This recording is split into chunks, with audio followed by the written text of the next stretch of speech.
I almost forgot about one of the most important aspects of all of this. I haven't shown any of you guys' artwork, and I've been loving everything that I've been seeing. This is great. So right now, let's show some of the pigeons. And it's just kind of fun to see the creativity and the direction that each person is doing, and I'm loving seeing this. Look at this guy. And this one, the hot dog shape might have been taken a little bit too literally, but you know what? I'm here for it.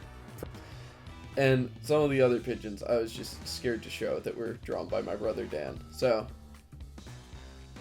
anyways, let's get back into the lesson. And we are back with another episode from Sam Larson's studio. Boy howdy, that is way too high. Fixed it.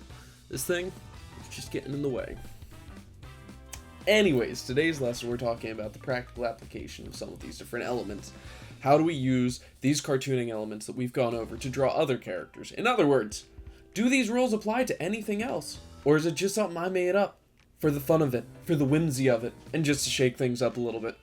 We're going to use practical application to show. I'm going to use a reference on this one. I'm looking over at a reference, but I don't think that I'll really need it too much for this.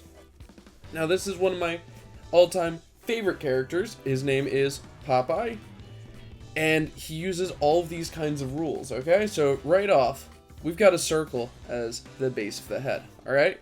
You can kind of see the basic direction of where the lines are going to be going. We're going to have the ears, and we're going to have a big oval being used to represent where the chin is, alright? And now we take that, we do some curves in there, and we've already got the basic shape for what Popeye looks like.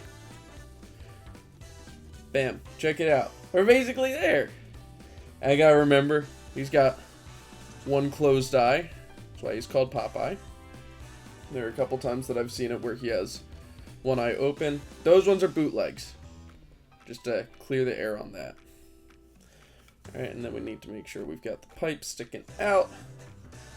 But it's just rectangles and circles and semicircles. And now the weird part is going to be his mouth. He's got a grimace the whole time.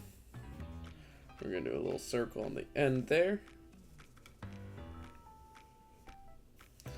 I'm doing this one a little bit darker in hopes that it'll show up a little bit better. But that's the general idea of how to use practical application for other characters, right? So we're still using all the super basic shapes, and we're just kind of seeing how they turn out when they're used together. Alright, here we're going to shade in the hat just a little bit. Going to give a little bit more darkness on a couple aspects of this.